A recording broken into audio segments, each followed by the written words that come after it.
Welcome back, and always a joy to have with us Laurie Cardoza-Moore, the founder and the president of Proclaiming Justice to the Nations, one of our very special people. The website is pjtn.org, and you can check that out, the website pjtn.org, which stands for Proclaiming Justice to the Nations. There's a picture of that landing page right there, and support what she does. She's out there. She's a frontline warrior, not only with things related to Israel, but also things related to school curriculum. She's right in the middle of all that. Laurie, good to see you, friend. How are you? Harry, I'm doing well. It's great to see you, too. Thank you. Thank you. Well,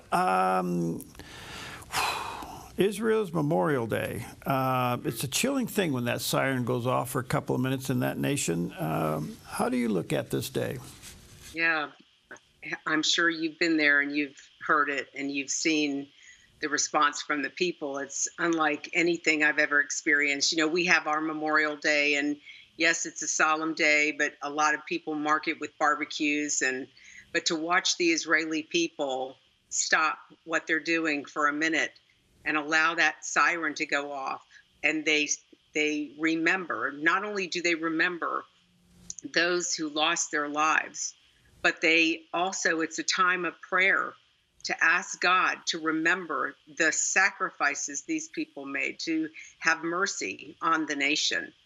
And, you know, we were told by the prophet Isaiah that in the last days, Judah and Ephraim, the Jews and the church, Jews and Christians, would unite together against the enemies who are coming against Israel. Unfortunately, historically, Israel's lost a lot of soldiers, not just the soldiers who fight in combat, but we saw what happened on October 7th, terrorist attacks. So Israel remembers their soldiers. They also see the people who died from terrorism as part of that army. In Israel, we know that everyone serves in the military. So, you know, it is a very solemn day, especially here we are a year and a half out from October 7th. We still haven't gotten all the hostages back. And now, come to find out, Israel's tackling a major fire outside of or surrounding Jerusalem. And information, I was just sent some information before we went on air, that these fires are caused by arsonists. So here is Israel trying to remember the solemn day, and they're having to run for their lives in a lot of cases. Route 1, which connects Tel Aviv to Jerusalem, has been shut down in certain areas because of the fires. The Arab TV or Arab media is telling the Palestinians to start fires, set fires. So it's a challenging day for our Jewish brethren, and it's a time that we should be praying and standing with Israel and supporting them, because really, when their soldiers die, they're the front line, Perry, on defending Western civilization, defending our Judeo-Christian values, and we are in a war with Islam. You know, we've been saying this for a long time, since 2010, when we found that one mosque in Murfreesboro that had 2 members of Hamas on the board, and one was actively recruiting Muslims to kill Jews to free Palestine. Israel's the front line of this battle. Christians are the next. We see Christians that have been slaughtered in Africa recently. 70 of them in a church service had their heads chopped off. So Israel's war is our war. We memorialize these soldiers, these Israelis who have given their lives. You know, this is our responsibility as well. So, Laurie, given all that, and again, this Memorial Day in the shadow now of these fires, and also in the shadow of just all of the attacks around them, from Hezbollah to the Houthis to Hamas, the rhetoric is that Iran cannot have a nuke. We're hearing it from the United States, we're hearing it from Israel. That only leads to one thing, and that is you have to eliminate the nukes. Right. How close do you think we are to seeing some kind of military action in that behalf? Well, I think we saw the beginning of it with the Iranian port that was lit up last week. And I'm hoping that President Trump is going to take action sooner rather than later. I feel like he might be buying time for something. I don't know what. Is it because America isn't prepared if, something should happen and we say we're threatening them with, there's going to be hell to pay? Are we going to be able to deliver that hell to pay? It's very disturbing to see the people that we're negotiating with regards to Iran trying to seek a peace deal with Witkoff, and Witkoff is negotiating with Qatar with Egypt. These are Israel's enemies, and if they are Israel's enemies, they're our enemies. They've made it very clear that their battle is against the people, the great Satan and the little Satan, the pigs and the apes.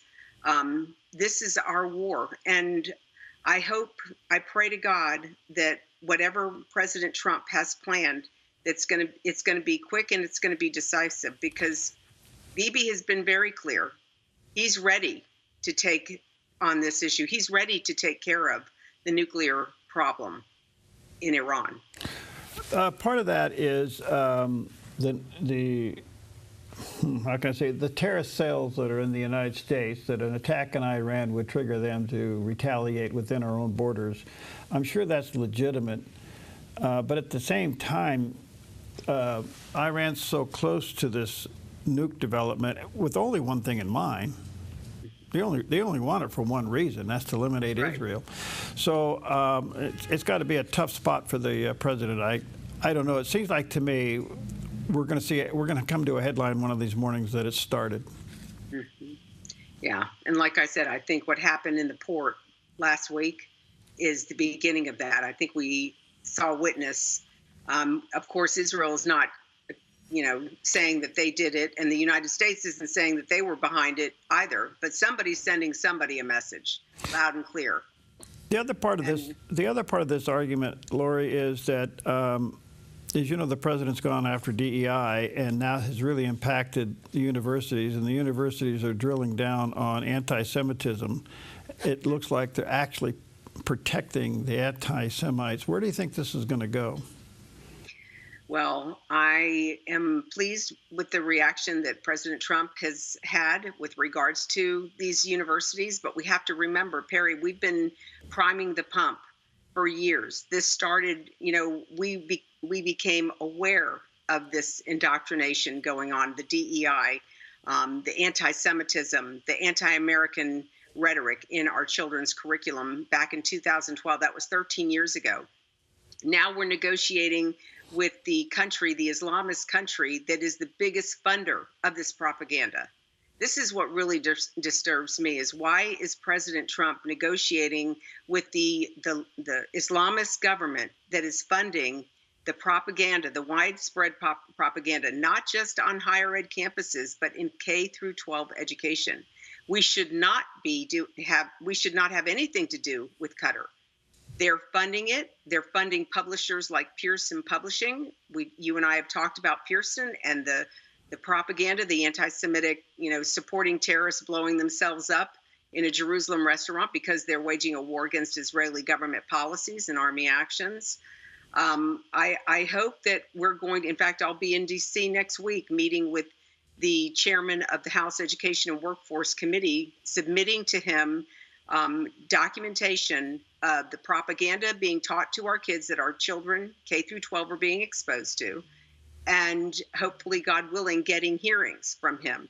Because if Congress doesn't see that this relationship with Qatar, and Qatar has been able to break through all of these departments and these doors, they're funding, as I said, all of this propaganda. If we don't stop this, then we're going to lose this. To me, this is the largest, greatest national security threat, because we're going to lose the next generation. We've already lost 3 to this propaganda. That's why we see kids, even K through 12, marching in the streets and going to these rallies in New York City that are pro-Hamas. What in the world are our children doing supporting pro-Hamas rallies?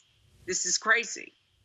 So again, I hope once I come back from Washington, D.C., we're going to have some real action taken, that there's going to be some hearings on this issue to expose the publishers that are publishing the propaganda and who is funding the propaganda that these publishers are putting out.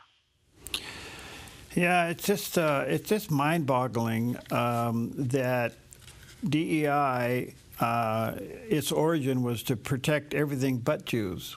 Mm-hmm. Yeah. I mean, we saw that in the Jews are the exception to anything DEI or race theory. They are excluded. It's okay to attack the Jew, but everybody else has to be protected.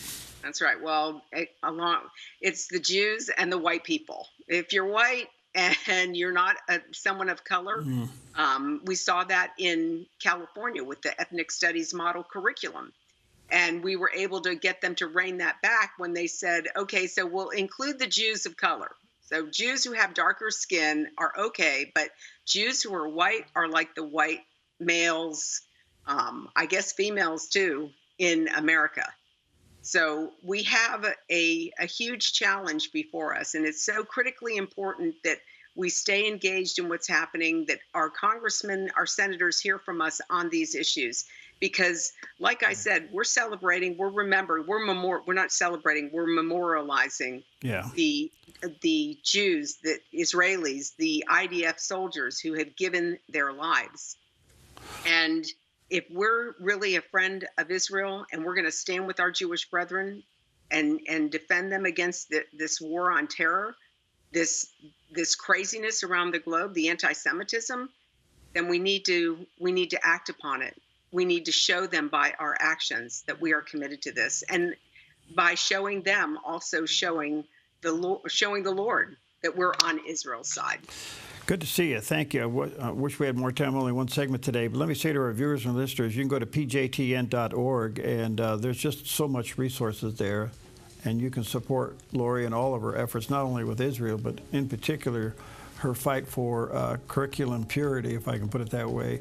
And our thoughts and prayers go with you as you go to Washington, Laurie. We need you there. Thank you, Perry. God bless you. Keep up the great work yourself. It's always good to see you. Good to see you.